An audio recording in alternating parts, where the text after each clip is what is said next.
था उसमें ये था कहीं भी हमारी जो प्रक्रिया चल रही है उस पर रोक लगाने के लिए नहीं बोला गया था।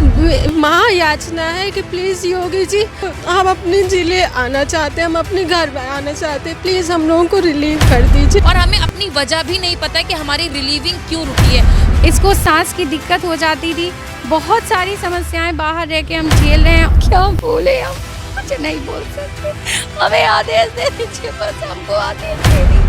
राम जी अपने घर पहुँचे तो ये नौनिहाल कब पहुँचेंगे?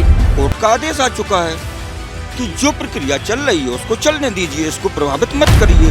कुछ महिलाएं भी आती हैं, उनके बच्चे भी रात में इसी जगह पर सोते हैं। आप समझ सकती हैं कि कितना सर्दी रहता है, कितना ज़्यादा कूल रहता है, उसके बावजूद भी यहीं पे रहते हैं, लेकिन कोई देखने वाला नहीं है यहाँ पे। म्यूचुअल के साथ कैसा न्याय जब सबके साथ हो रहा न्याय? बाबा जी न्याय करिए। मतलब पिस रहे हैं एक तरीके से, हम नौकरी कर रहे हैं, पढ़ा रहे हैं, अपनी जिम्मेदारियां निभा रहे हैं, हम कैसे नौकरी कर रहे हैं ये कोई नहीं समझना चाहता। पूरे देश में अयोध्या का राम मंदिर इस समय चर्चा का विषय बना हुआ है। प्रधानमंत्री लोगों को, जनता को करोड़ों की सौगातें दे रहे हैं, लेकिन उत्तर प्रदेश की राजधानी लखनऊ में यहाँ आप देख सकते हैं कि अंतरजनपदीय स्थानांतरण के जो शिक्षक हैं वो लगातार 3 दिनों और 3 रातों से यहाँ पे प्रदर्शन कर रहे हैं। इतनी ठंड है, जब इतनी ठंड में हम लोग आराम से अपने घरों में रजाई में सोए रहते हैं, आराम से नींद लेते हैं, उस समय ये शिक्षक उस रात में भी यहाँ पे बैठ के प्रदर्शन कर रहे होते हैं क्योंकि इनकी मांगों को सुना नहीं जा रहा है। तो यहाँ पे भारी मात्रा में आप देख सकते हैं कि हमारे साथ शिक्षक मौजूद हैं।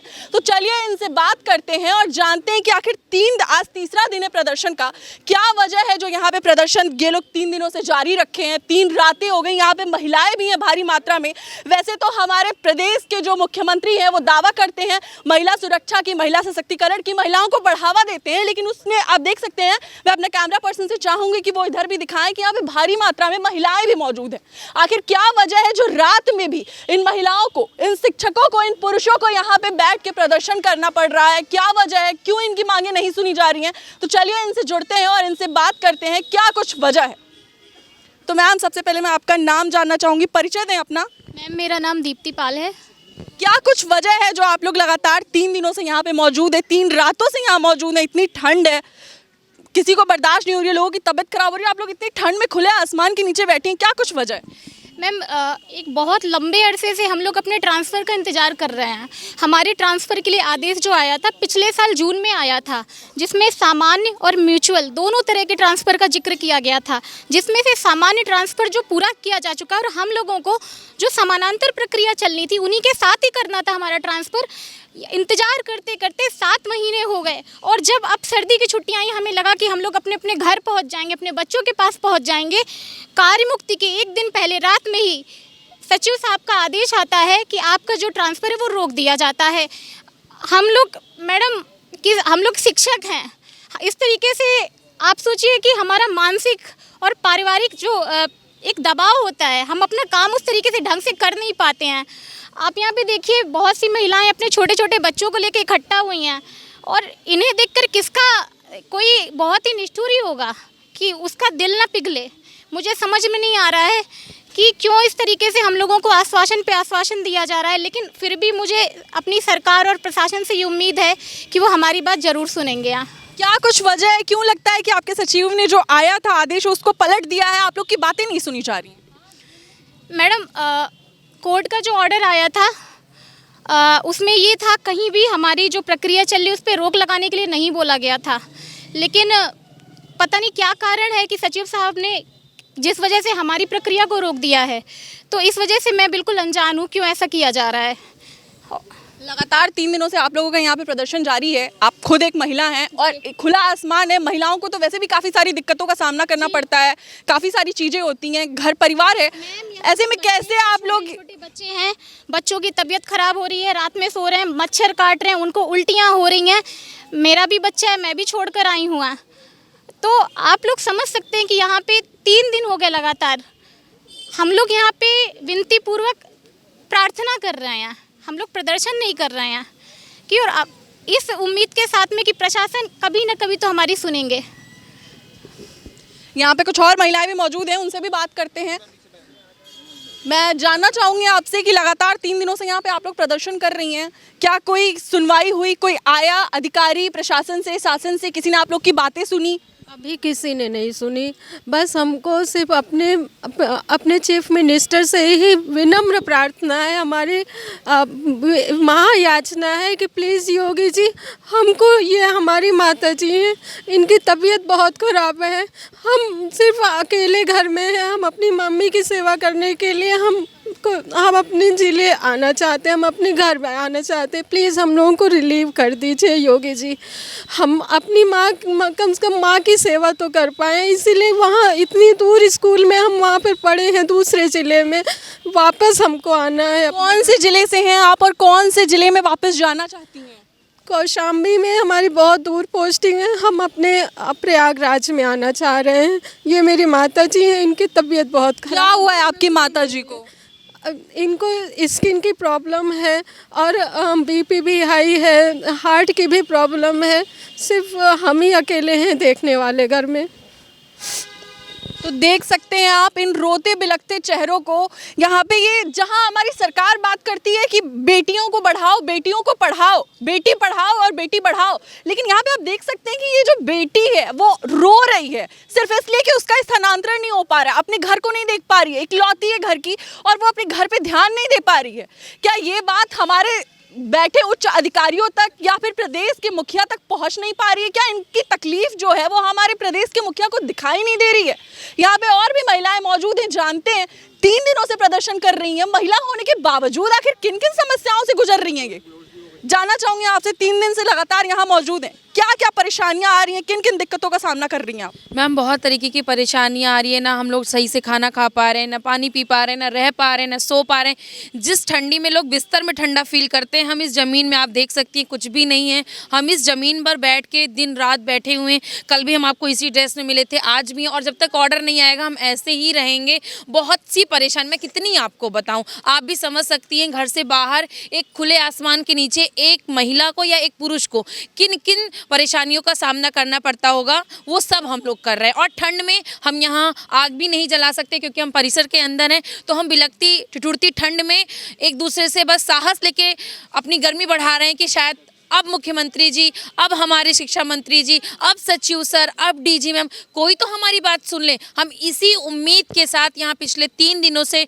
रुके हुए हैं और आगे भी रुके रहेंगे। और हमें अपनी वजह भी नहीं पता कि हमारी रिलीविंग क्यों रुकी है। मैम हमारा पारस्परिक स्थानांतरण था। पारस्परिक स्थानांतरण में कुछ भी प्रॉब्लम नहीं होती, एक टीचर जाता है दूसरा आता है, कुछ भी दिक्कत नहीं होती, 20 सेशन में चाहे जब हो सकता है। लेकिन बेवजह हमारी रिलीविंग रोकी गई और हमें पता भी नहीं है किस कारण। और 8 घंटे पहले मैम आप अपने ऑफिस में पहुंच के हम सब अपना पेपर तैयार कर लिए थे, सिर्फ हमारा सिग्नेचर बचा हुआ था। और 8 घंटे पहले हमारे पास एक लेटर आता है कि अग्रिम आदेशों तक आपका स्थानांतरण, पारस्परिक स्थानांतरण रोक दिया जाता है और अंतर जनपदीय। क्यों रद्द किया गया, क्या कुछ वजह लगती है? यही तो वजह हम भी जानने आए, इसी वजह हम विनती कर रहे हैं। हमारे कहीं से कोई भी कोर्ट केस कुछ भी नहीं है मैम, हम तो पारस्परिक हैं। पारस्परिक अंतर जनपदीय ट्रांसफर में किसी भी तरह का कोर्ट केस नहीं था। क्या लगता है आपको, क्या कुछ वजह, किसकी गलती नजर आती है? यहाँ पे सरकार की गलती है, अधिकारियों की गलती है, गलती किसकी है? मैम हमें खुद भी नहीं समझ में आ रहा है। मुझे ये लगता है कि शिक्षक नहीं हो गए हैं, हम खिलाड़ी हो गए हैं, कि कुछ भी हमारे साथ गुड्डा गुड़िया का खेल हो गया है। आप आइए, हमारे भावनात्मक, धनात्मक किसी भी तरीके का हमारा शोषण कर लीजिए, हम मानसिक उत्पीड़न से जूझ रहे हैं। आप समझ सकती हैं 8 घंटे पहले जो खुशी की लहर हम शिक्षकों में थी वो मातम में बदल गई है। और 3 दिन से यहाँ हम रुके, वो एक मातम है, मातम मैम। और हम याचना कर रहे हैं, प्रार्थना कर रहे हैं, शांतिपूर्ण निवेदन कर रहे हैं कि कृपया करके हमारा रिलीविंग ऑर्डर दे दीजिए। मंत्री जी हमारा रिलीविंग ऑर्डर दे दीजिए, सचिव सर हमारा रिलीविंग ऑर्डर दे दीजिए। आपने 8 घंटे पहले जो हम लोगों के साथ एक बेवजह खिलवाड़ किया है वो सच में हम नहीं बोल सकते, क्योंकि हम एक मर्यादित स्थान पर हैं और मर्यादित मतलब एक शिक्षक बहुत ही क्या मैं बोलूँ, मैं कुछ बोल नहीं सकती हूँ मैम। बस इतना समझिए, हम लोग अपना दुख बयां भी नहीं कर पा रहे, उतना ही कर रहे हैं जो एक मर्यादा में रह के करना चाहिए। मैं आपसे जानना चाहूँगी, आपके गोद में एक बच्चा भी है, 3 दिन से लगातार यहाँ मौजूद है, क्या अपने बच्चे के साथ मौजूद है? पहले अपना नाम बताइए, कहाँ से हैं, कहाँ को जाना चाहती हैं, ये सारी चीज़ें बताइए। मैं नेहा गुप्ता हूँ, मैं चित्रकूट की रहने वाली हूँ और फर्रुखाबाद में पढ़ाती हूँ, पोस्टेड हूँ। और मैं अपने चित्रकूट वापस आना चाहती हूँ। मेरे ससुराल में कोई नहीं है, केवल मैं हूँ, मेरे हस्बैंड हैं और ये बच्चा मेरे साथ अकेले मेरे ही दम पे रहता है। मैं ही स्कूल लेके जाती हूँ, मैं ही इसकी देख रेख करती हूँ, मैं ही रखती हूँ। बीमार हो जाता है तो इनको 500-550 किलोमीटर से दौड़ के आना पड़ता है। 12 घंटे 13 घंटे में ये वहाँ पर आते हैं और 3 दिन से हम लोग रात भर यहाँ रह रहे हैं। बड़े तो एक बार गार्जियन होते हैं, सब मतलब बड़े रहते हैं, अपनी समस्या किसी तरीके से हल कर लेते हैं, पर बच्चों के साथ बहुत समस्याएं। इसको डबल निमोनिया है, इसको सांस की दिक्कत हो जाती थी, बहुत सारी समस्याएं बाहर रह के हम झेल रहे हैं और यहाँ पे भी बहुत सारी समस्याएं हमें झेलना पड़ रहा है। गाड़ी में रह के रात में इसको गाड़ी में सुलाना, गाड़ी में काम करना, बहुत सारी समस्याएं हो रही। बस हमें माननीय मुख्यमंत्री जी से एक ही निवेदन है, आप तक हमारी आवाज़ पहुंचाने का हमें कोई जरिया नहीं मिला, बस आपसे ही अनुरोध है सर, हमें प्लीज़ रिलीविंग आदेश दे दीजिए। हमारे पास समय भी नहीं है, हमारा शीतकालीन अवकाश ख़त्म हो रहा है, हमें फिर यहाँ से 500 किलोमीटर दूर जाना पड़ेगा और क्या बोले, हम कुछ नहीं बोल सकते। हमें आदेश दे दीजिए, बस हमको आदेश दे दीजिए।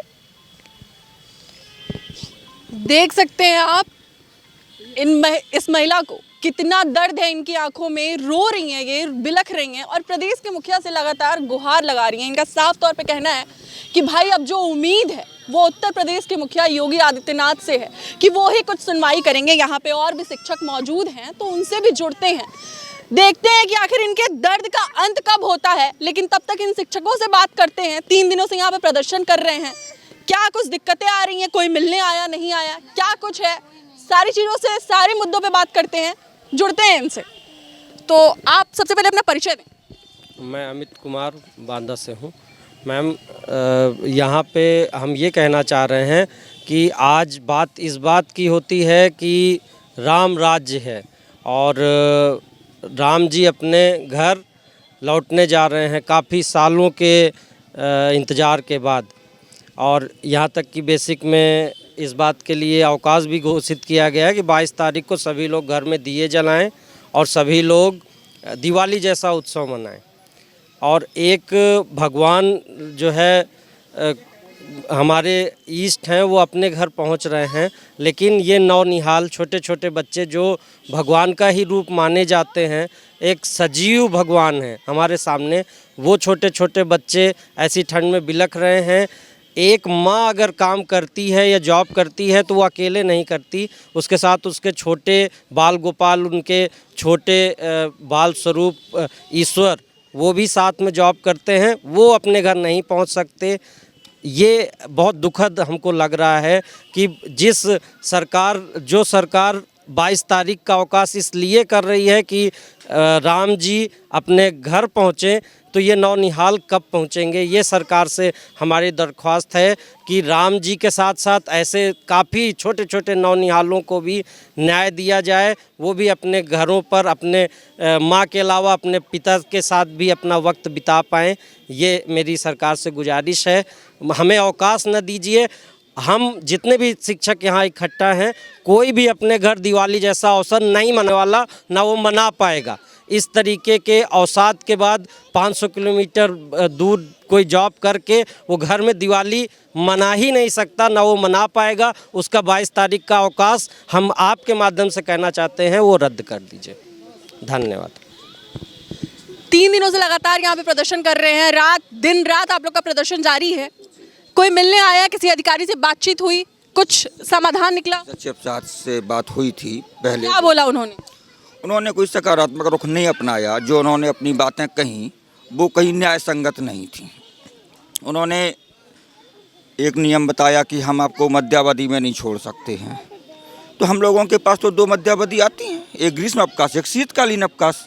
जिस प्रकार से आपने नियमावली बनाई है नई शिक्षा नीति में कि हम आपका तबादला केवल शीतकालीन अवकाश या ग्रीष्मकालीन अवकाश में करेंगे, तो ये शीतकालीन अवकाश से आपको कर देना चाहिए था। आपने जो मुद्दा बनाया कोर्ट का, तो कोर्ट ने तो पहले ही कह दिया है, कोर्ट का आदेश आ चुका है कि जो प्रक्रिया चल रही है उसको चलने दीजिए, इसको प्रभावित मत करिए। जो दूसरे लोग हैं जिनकी सुनवाई हो रही है उन्हें आप नए सत्र में शामिल करिए। मैं केवल योगी जी से यह कहना चाहता हूँ, इन बच्चों को न्याय दें। केवल माननीय योगी जी इन बच्चों को न्याय दें, इन माताओं को न्याय दें, हम पिताओं को न्याय दें। हम लोग यहाँ न्याय लेने के लिए खड़े हैं, कोई प्रक्रिया बाधित नहीं है, कुछ नहीं है। माननीय सचिव महोदय क्यों रोके हैं नहीं बता सकते। बोलिए, क्या कहना चाहते हैं आप इस पूरे मामले पे? क्या कहना है? इस मामले में हम यही कहना चाहते हैं कि जो हमारे साथी आज बैठे हुए हैं, बहुत सारे जनपदों से आए हुए हैं, तो मेरा बस यही कहना है सरकार से कि हम लोगों की जो मांग है वो स्वीकार कर ली जाए, हम लोगों का जो आदेश है वो जारी कर दिया जाए और हम लोग अपने अपने घर चले जाएंगे। सरकार से बस यही मांग है, क्योंकि हम लोग पिछले 3 दिन से परेशान हैं और यहाँ पे कोई भी सरकार का कोई भी नेता मंत्री यहाँ अभी हम लोगों को देखने नहीं आता है। हम लोगों के जो साथी हैं, उन लोगों के कुछ महिलाएं भी आती हैं, उनके बच्चे भी रात में इसी जगह पर सोते हैं। आप समझ सकती हैं कि कितना सर्दी रहता है, कितना ज़्यादा कूल रहता है, उसके बावजूद भी यहीं पे रहते हैं, लेकिन कोई देखने वाला नहीं है यहाँ पे। तो सब परेशान हो चुके हैं पूरे तरीके से। बस यही चाहते हैं कि कैसे भी करके आदेश हो जाए। और रही बात आदेश की, तो हमारी प्रक्रिया में सिर्फ रोक लगाई है, ज़बरदस्ती रोक लगाई है। कुछ भी उसमें नहीं है ऐसा कि हम लोगों को रोका जाए, कुछ भी ऐसा नहीं है। बस हम लोगों की बात समझ नहीं पा रहे हैं, कुछ सुन नहीं पा रहे हैं। हम लोग कुछ बात कहते हैं तो उनका कहना यही है कि आप हमें समझाएंगे, कि हम समझाने के लिए नहीं है, हमारी बात समझ ली जाए और हम बात को ख़त्म करना चाहते हैं। क्या कुछ वजह लगती है, किसकी गलती लगती है, क्यों नहीं हो पा रही है चीज़ें, क्यों रुकी हुई हैं? क्या कहना चाहेंगे? वजह इसमें कुछ नहीं है। मुझे तो ऐसा लगता है कि सचिव महोदय थोड़ी सी, देखो गलतियां सबसे हो सकती हैं, हो सकता है कि उन्हीं से थोड़ी त्रुटि हो गई हो। बाय द वे हम नहीं उनको कह रहे हैं कि उनकी ही गलती है, गलती सबसे हो सकती है कि उनकी धोखे से ऐसा हो गया हो कि हम लोगों को वो समझ नहीं पा रहे हैं और वो अपनी गलती मान नहीं रहे हैं। मेरी बात समझ रही हैं आप?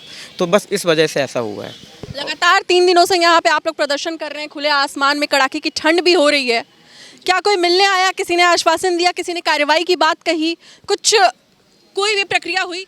मैम यहाँ कोई मिलने नहीं आया है। बस हमारे जो प्रतिनिधिमंडल है, 5-6 लोग जो हैं वो मंत्रियों के पास जा रहे हैं, नेताओं के पास जा रहे हैं, अधिकारियों के पास जा रहे हैं, लेकिन कोई ठोस आश्वासन नहीं मिला हुआ है। अभी हमारे बेसिक शिक्षा मंत्री जी के वहाँ से थोड़ा आश्वासन मिला है कि हाँ हो जाएगा, लेकिन अब मामला ये है कि आज तारीख 13 है और कल तारीख 14 है। अगर आज में आदेश कल तक नहीं हुआ तो हमारा पूरा सेशन चला जाएगा, फिर हमारी प्रक्रिया जून तक जाएगी।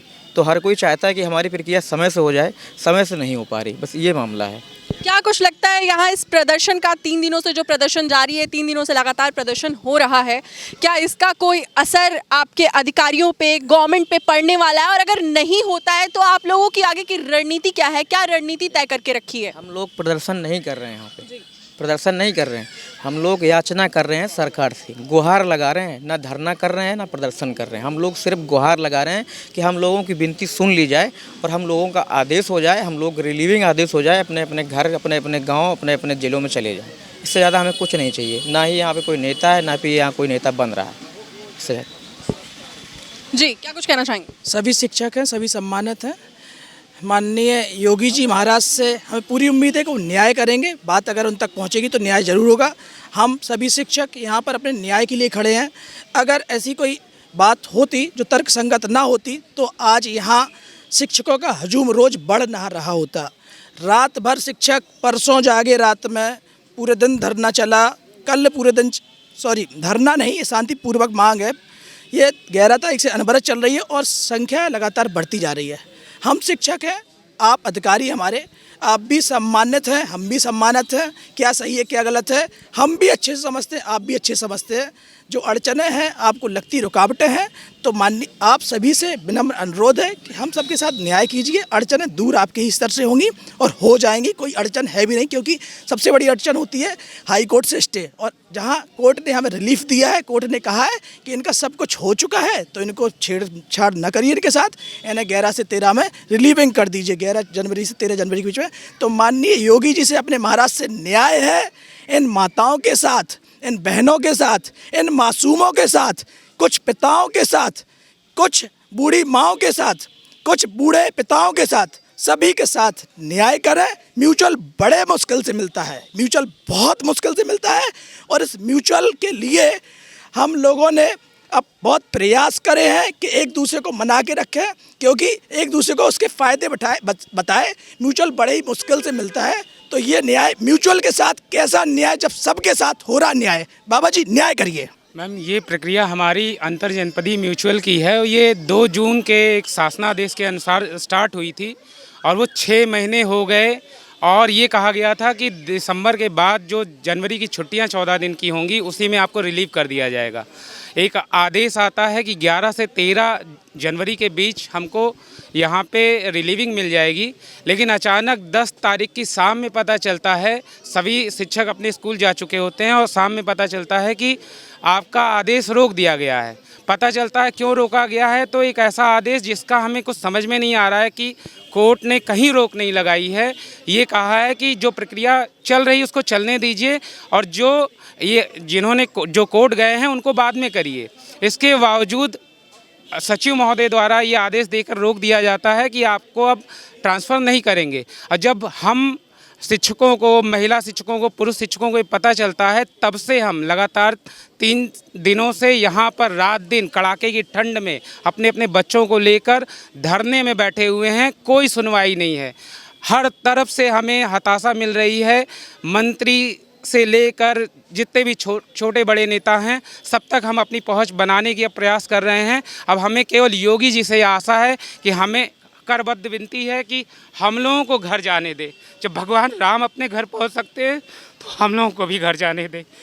हम लोग परेशान हो गए, 9-10 साल हो गए और यहाँ मतलब पिस रहे हैं। एक तरीके से हम नौकरी कर रहे हैं, पढ़ा रहे हैं, अपनी जिम्मेदारियां निभा रहे हैं, लेकिन 9-10 साल से अपने बच्चों से दूर रहकर, अपने परिवार माता पिता से दूर रहकर हम कैसे नौकरी कर रहे हैं ये कोई नहीं समझना चाहता।